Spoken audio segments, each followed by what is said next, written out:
Ok, c'est parti. Mais voilà encore avec une nouvelle vidéo. Mon nom c'est Kamara Alpha Almasi. Je me permets cette vidéo pour vous expliquer en fait les prescriptions de Dieu. C'est-à-dire, quand on dit prescription, pour ceux qui ne savent pas, ça part de une chose qui est écrite avant le temps, avant la création de toutes choses. Voilà. Voilà, je me penche un peu dans la Bible, non, dans le Coran pour commencer. Comme le Coran est venu en dernier, et la Bible était là auparavant. Mais dans le Coran, dans soit les poètes, verset 116, 177, dans lequel Dieu en fait nous dit que ceci a été marqué dans les récrits des anciens envoyés et que la venue du messager en fait de l'homme de Dieu, le prophète de Dieu, le dernier prophète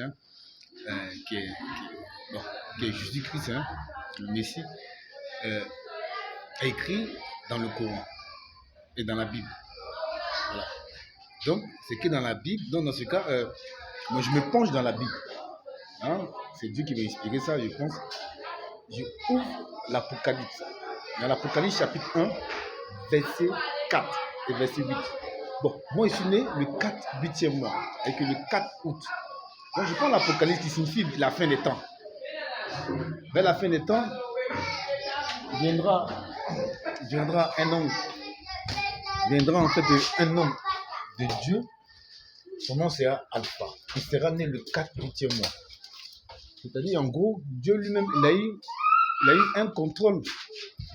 Il a eu un grand contrôle sur l'étoile, le nom et la date de naissance de son messager. Chose qui est vraiment, vraiment intéressante. Voilà, parce que moi, sinon, le 4 août, je m'appelle Alpha. Dans les Écritures, dans l'Apocalypse chapitre 1, verset 4 et verset 8, dans lequel il écrit dedans, celui qui vient de la part du Seigneur sera, je suis Alpha.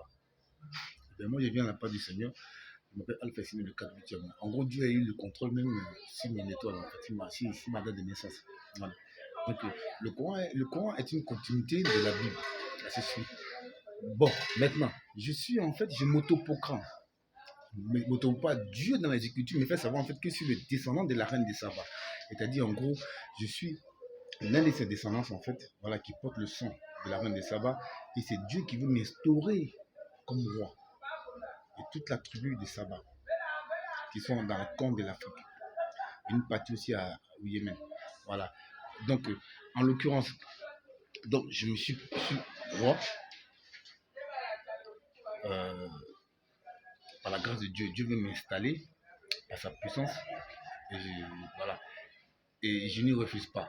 Et par contre, donc, pour revenir encore à quelque chose, en fait, la reine de Saba, on nous a fait croire qu'elle a demeuré en Afrique et au sud, dans le sud Arabie.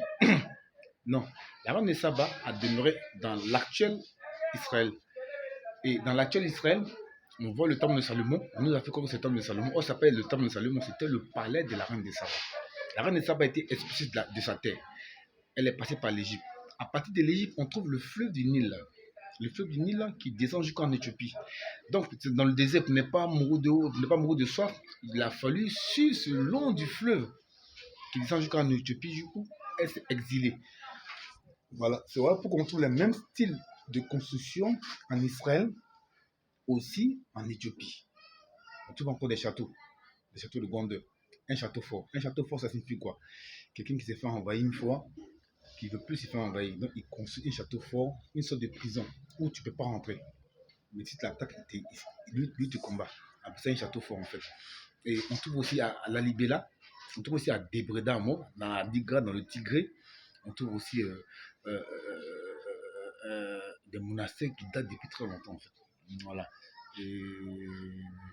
Et voilà. Et donc, la reine de Saba, à travers tout ça, elle s'est exilée là-bas.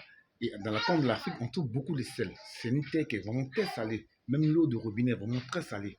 Voilà. Donc ça fait que ça montre qu'il y a eu le commerce du sel où les gens qui étaient en Inde pour venir par Djibouti, par l'Afrique, par le Yémen, ils passaient par là-bas pour acheter le sel pour envoyer là-bas. C'est là en fait il y a eu beaucoup de métissage à cette époque-là. Voilà. Donc c'est comme ça. Donc les histoires en fait nous ont beaucoup menti sur le temps. Et pour venir encore dessus, encore que le Coran parle de moi, je suis atteint d'une maladie qui rend vieux avant l'âge.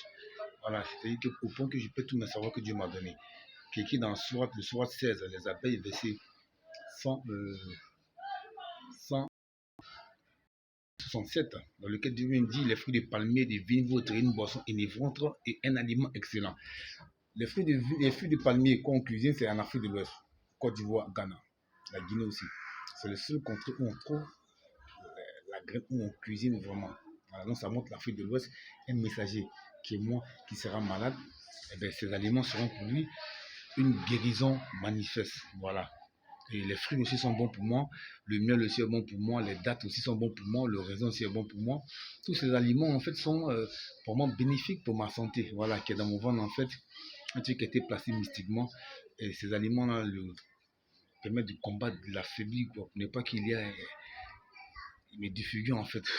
Donc en gros, issu la descendante de la reine de Saba, issu de la même tribu du roi Ménélique, comme Ali Selassie. Et maintenant, c'est à mon tour d'être le monarque, maintenant d'être le roi. Voilà. Et Dieu m'en parle dans la Bible aussi, hein. Ésaïe chapitre 43.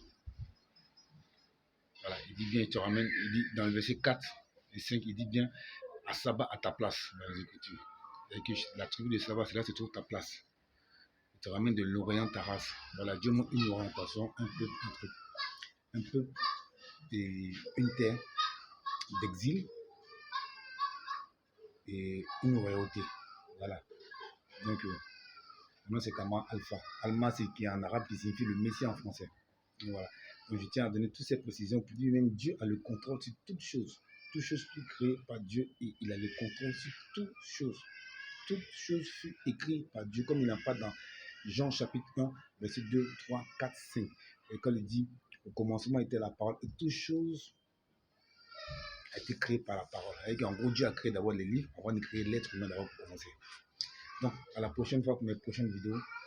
Et mon parti, pas mon parti politique, mais mon entreprise s'appelle Alpha International. Alpha International, CPI. C'est pas Coupe Pénal International, mais pour moi, c'est CPI. Conseil politique international. Voilà. Que je vais vous présenter prochainement.